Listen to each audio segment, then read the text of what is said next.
December 7th, 1941, a date that would decide the fate of empires. Captain Mitsuo Fuchida's bomber soared above Pearl Harbor at dawn, sunlight glinting on torpedoes. Below, 8 American battleships sat perfectly aligned. Unaware, unprepared, he gave the signal. In 18 minutes, the world changed forever.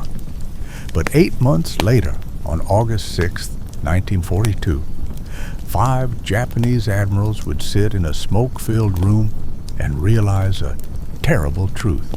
That morning of triumph had guaranteed Japan's destruction. Chapter 1. The Room Where Hope Died. August 6, 1942. The aircraft carrier Shokaku floated in Truk Lagoon, its empty deck baking under the Pacific sun. Below, 5 men sat in a conference room, so thick with cigarette smoke it stung the eyes. 3 hours of silence, maps, casualty reports, numbers that couldn't be argued with. Admiral Yamamoto stubbed out his cigarette. "Gentlemen," he said quietly, "the war is lost." Nobody contradicted him. They all knew. 8 months earlier.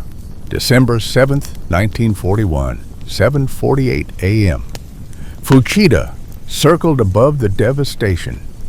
Battleship Row was ablaze. Arizona, Oklahoma, West Virginia engulfed in flames. 188 aircraft destroyed. 2,400 Americans dead. Tactical perfection. Almost. He checked his target list. The American carriers, Enterprise, Lexington, Saratoga, weren't there, all at sea, touched. The massive fuel storage facilities sat intact. The submarine base hadn't been touched. The repair facilities were undamaged. Admiral Yamamoto, who planned the attack, reportedly said afterward, "I fear all we have done is to awaken a sleeping giant and fill him with a terrible resolve."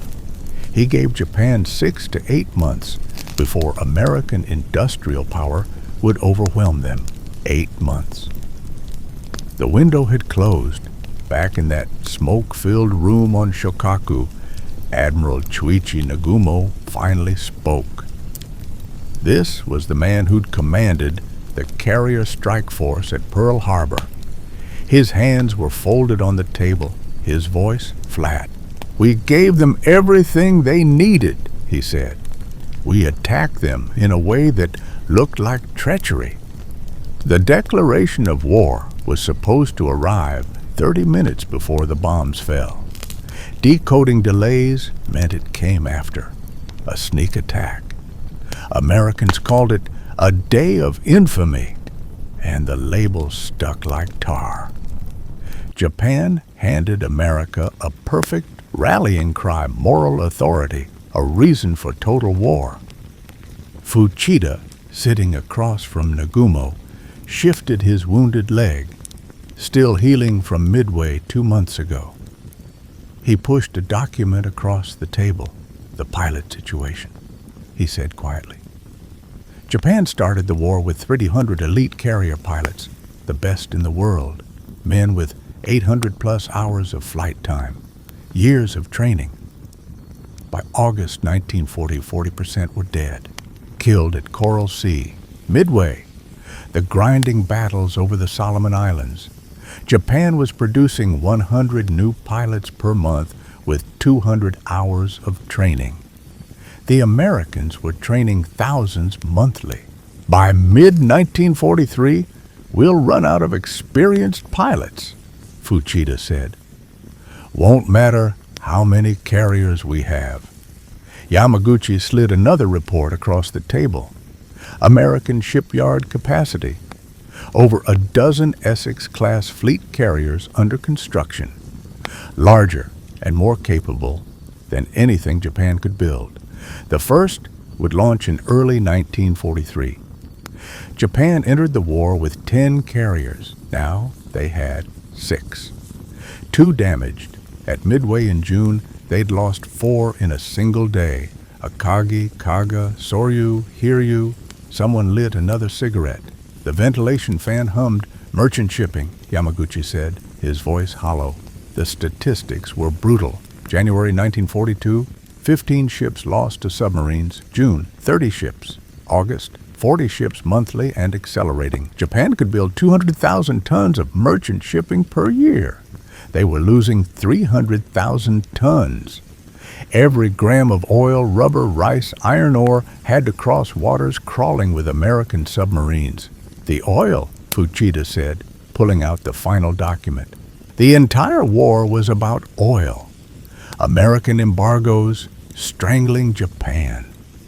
Seizing the Dutch East Indies was supposed to solve this forever.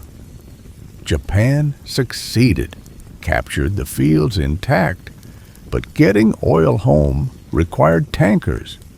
January imports, 400,000 tons. August, 250,000 tons and falling. By 1948, he said, barely above a whisper, we'll have oil fields we can't use. The oil will sit in Indonesia while our Navy runs dry. A younger admiral cleared his throat. Negotiations? Perhaps if we offered to return territories? Bitter laughter cut him off. They'd all read the intelligence reports on American public opinion. Pearl Harbor hadn't demoralized America. It enraged them beyond anything Japanese planners imagined. Factory workers volunteering for triple shifts, war bonds oversubscribed, women building bombers. There would be no negotiated peace. America wanted unconditional surrender. Nagumo stared at his hands. We executed the attack almost perfectly, he said slowly. Almost. The failures were obvious now. Missing the carriers, ignoring the fuel depots, leaving the repair facilities intact. But the real failure was strategic. Pearl Harbor unified America, gave them moral authority, turned an isolationist nation into a vengeful industrial colossus overnight. We needed those 6 months Yamamoto promised, another admiral said. We got them, and we wasted them. The Battle of Midway was supposed to be Japan's masterstroke. Instead, American codebreakers read Japanese communications and knew exactly where and when the attack would come. 4 carriers gone in one day. Yamaguchi looked around the table at these warriors who'd spent their lives preparing for this conflict. Should we recommend immediate peace negotiations to higher command? One by one, they shook their heads, not because they disagreed, but because such recommendations would be treated as treason. The military government wasn't interested in reality. The meeting ended. No decisions, no hope, just understanding. They stood and filed out, returning to their duties, planning operations they knew couldn't succeed. December 7th, 1941 sealed Japan's fate. It just didn't know it yet. December 6th, in Tokyo, Admiral Isoroku Yamamoto stood alone in his office, fingers tracing silent battle lines on the map of the Pacific. War was hours away, but dread had already settled in his bones. He had argued against waking the American giant. Now, overruled, he was unleashing a weapon he knew might doom his nation. He remembered his years in America, the vast smokestacks of Detroit, the disciplined order of factory floors in New England, the easy confidence of Americans he'd met at Harvard. He knew this country's hidden strengths. He'd begged his government to avoid war, insisting Japan couldn't outlast American industry. No one listened. He finished writing a letter to a friend. If I am told to fight, I shall run wild for the first 6 months or a year, but I have utterly no confidence for the second or third year. Those were not the words of a conquering admiral. They were the premonition of a man watching destiny's wheel turn out of his control. December 7th, 1941, dawn above Pearl Harbor. Fuchida's bomber led the attack, sunlight glinting on torpedoes beneath the wings. He radioed a single code word, "Tora! Tora! Tora!" Explosions ripped through Battleship Row, Arizona, Oklahoma, West Virginia, all torn open, flames painting the sky. Men scrambled for their lives as 188 aircraft burned on Hickam Field and the harbor filled with oil and smoke. It was destruction on a scale few had witnessed. But even as Japanese pilots whooped with victory, the flaws showed themselves. The American carriers, Enterprise, Lexington, Saratoga, were all absent, out hunting in the open sea. Fuel depots and submarine pens sat untouched, ready for the counterstrike to come. On his carrier, Admiral Nagumo faced an agonizing decision: press a third attack to obliterate those reserves, or pull back with the element of surprise intact. He chose caution, fearing American counterattack more than distant consequences. That restraint would soon haunt him. And then the final fatal detail. Japan's declaration of war reached Washington only after the bombs fell, turning a military strike into a diplomatic betrayal in the eyes of the world. The morning after, President Roosevelt stood before Congress and thundered about a date which will live in infamy. America's isolationist doubts were incinerated. Factories roared to life. Americans lined up to volunteer, to build planes, to buy war bonds. For every man lost at Pearl Harbor, 10,000 more now stood up to fight. Across the Pacific, Yamamoto faced the reality he had forecast: tactical brilliance, strategic catastrophe. Just months later, the shock of the Doolittle raid, American bombers over Tokyo, shattered all illusions of security. In panic, Japanese command gambled all at Midway. With supreme confidence and ignorant of broken codes and American foreknowledge, they sailed into disaster. 4 carriers and their elite pilots were lost in a day. The offensive spirit of Japan's Navy went down with them. By August 1942, in that smoky conference room aboard the Shokaku, all illusions finally died. The meeting was no longer about how to win, but whether escape from total defeat was even possible. Yamamoto's words returned like a prophecy. Japan had run wild. Now, the giant was awake, and the storm had only begun. There was no way back. Spring, Newport News Shipbuilding, Virginia. The welding torches never stopped, day and night. Sparks cascaded down steel hulls, rising from the slipways like iron cathedrals. Women in coveralls worked alongside men, riveting plates, running cables, building an armada. USS Essex was taking shape, larger, faster, deadlier than any Japanese carrier. Behind her, 11 more Essex-class carriers were already under construction. More were planned. This was happening at every American shipyard from Brooklyn to San Francisco.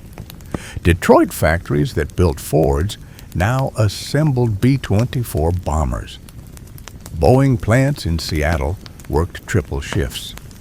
An unstoppable tide of American steel. The giant was awake. August 6, 1942. Shokaku. Admiral Yamaguchi spread intelligence photographs across the table, aerial reconnaissance of American shipyards. The images showed a truth more devastating than any battle loss. Aircraft production, he said flatly. 1941, they built 9,000 military aircraft. We built 5,000. That gap was survivable. Japanese pilots were better trained, Japanese tactics superior. By 1943, They'll produce 85,000 aircraft annually. We'll build Titsud if everything goes perfectly. Someone did the division in their head. 5-1. The mathematics were inescapable. Captain Fuchida, leg still healing from Midway, spoke next. The pilot situation, 40% are dead, Fuchida said quietly. Coral Sea, Midway, the Solomons. We're producing 100 new pilots monthly with 200 hours of training. They're producing thousands. He paused. The room was silent. By mid-1940, we'll have no experienced pilots left.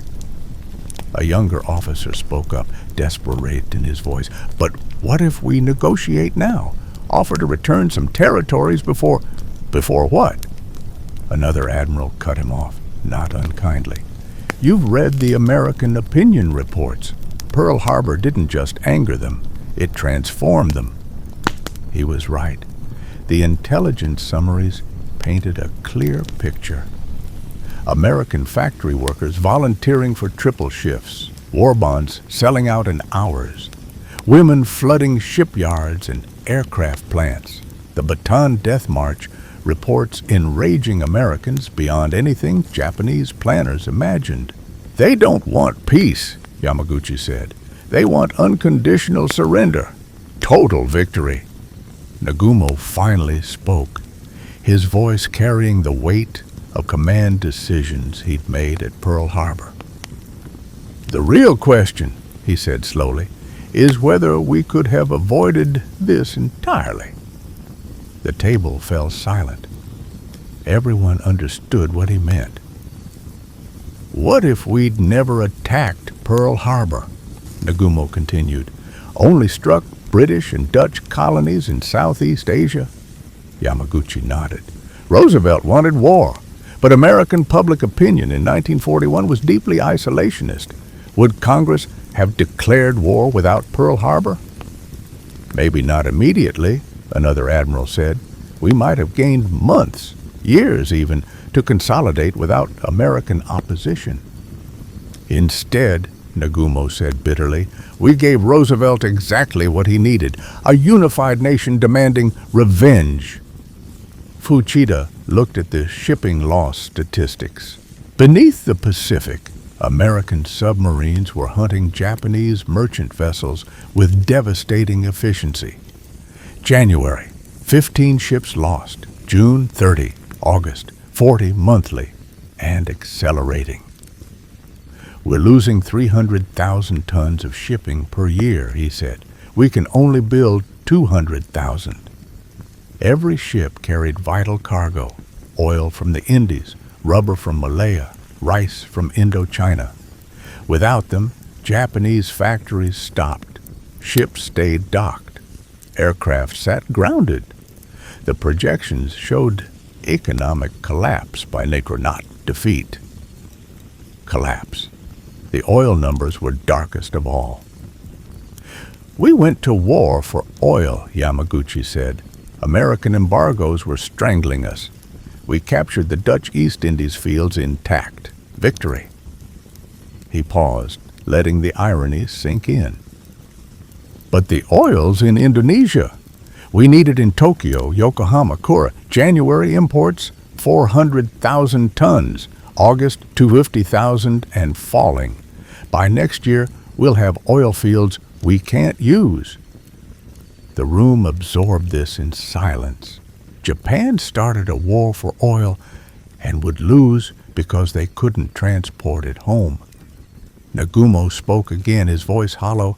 Even if we'd executed Pearl Harbor perfectly, destroyed the fuel depots, the repair facilities, sunk the carriers, would it have mattered?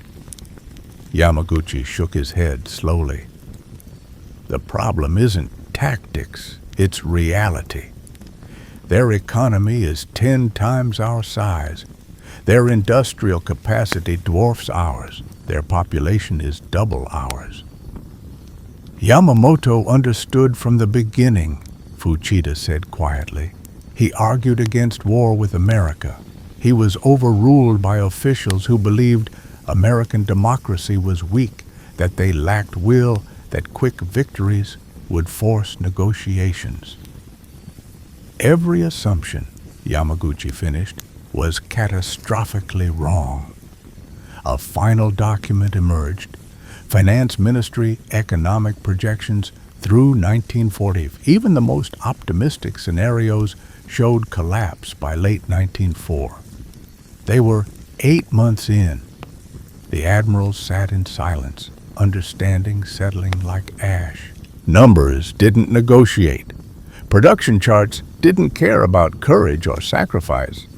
Japan had lost this conflict the moment Pearl Harbor transformed American rage into industrial fury. The only question remaining was how much destruction they would endure before accepting what was already written in these numbers. The cigarette smoke curled upward, disappearing into the ventilation fans. Outside, the Pacific stretched endlessly, soon to be filled with an American armada that Japan had no way to stop. August 6, 1942, late afternoon. Admiral Yamaguchi closed the final folder. 4 hours of numbers, projections, cold mathematics. Every calculation led to the same conclusion. Gentlemen, he said quietly, should we recommend immediate peace negotiations to higher command? The silence was answer enough. Nagumo spoke first, his voice flat. They'll call it defeatism, possibly treason. Officers have been arrested for less. So we say nothing? Captain Fuchida asked. We just continue planning operations we know will fail. What choice do we have? Another admiral said. The terrible truth settled over them like ash. They were senior commanders of the Imperial Japanese Navy. They understood the strategic reality with perfect clarity, and they were powerless to change anything. Outside on Shokaku's flight deck, young sailors laughed as they performed maintenance on Zero fighters, checking oil lines, loading ammunition, painting over battle damage. They still believed in victory, still thought their sacrifices mattered. The admirals could see them through the small porthole, boys barely old enough to shave, preparing aircraft for battles that couldn't be won. How do you command men when you know they're fighting for a lost cause? Nagumo stood slowly, gathering his documents. His hand trembled slightly, just for a moment, then steadied. December 7th, he said, speaking to no one in particular. I thought we were buying time. Instead, we signed our own death warrant. He'd commanded the most successful naval raid in history. His name would be remembered forever. But history would judge him for the carriers he missed, the fuel depots he ignored, the strategic catastrophe he'd executed with such tactical precision. Fuchida looked up at him, understanding in his eyes. We followed our orders. Yes, Nagumo said bitterly. We did. 3 years stretched ahead, though the admirals in that room couldn't know the exact details. 3 years of what the mathematics had already written. American forces would advance methodically, unstoppably across the Pacific. Each Japanese garrison would fight with suicidal courage. Each battle would end in defeat. The irony was cruel. Japanese soldiers and pilots would fight harder, sacrifice more, display greater individual courage than their American counterparts. And it wouldn't matter, because wars aren't won by courage alone. They're won by steel, oil, industrial capacity, all the things Japan lacked and America possessed in overwhelming abundance. August 15th, 1940, 3 years and 9 days in the future. Emperor Hirohito would address the Japanese people by radio for the first time in history. His voice thin and distant through the static, announcing Japan's surrender.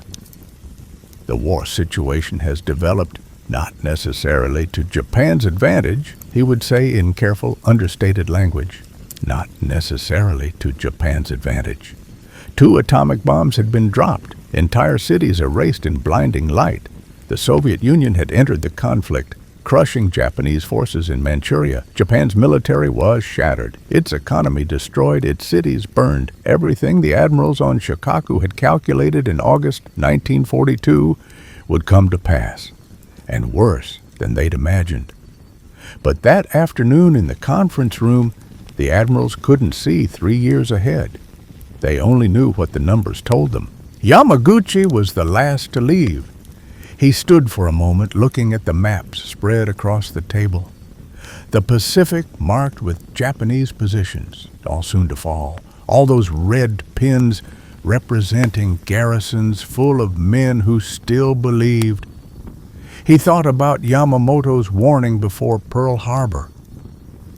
If I am told to fight, I shall run wild for 6 months or a year, but I have utterly no confidence for the 2nd or 3rd year.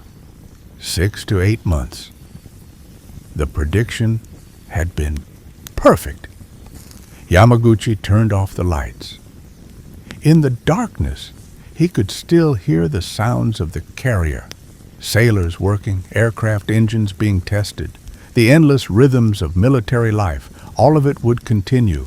Orders would be issued, operations planned, battles fought. Men would die believing their sacrifices mattered, and the admirals would carry the burden of knowing the truth. Pearl Harbor hadn't bought Japan time. It had guaranteed Japan's destruction. The Americans just hadn't finished winning yet.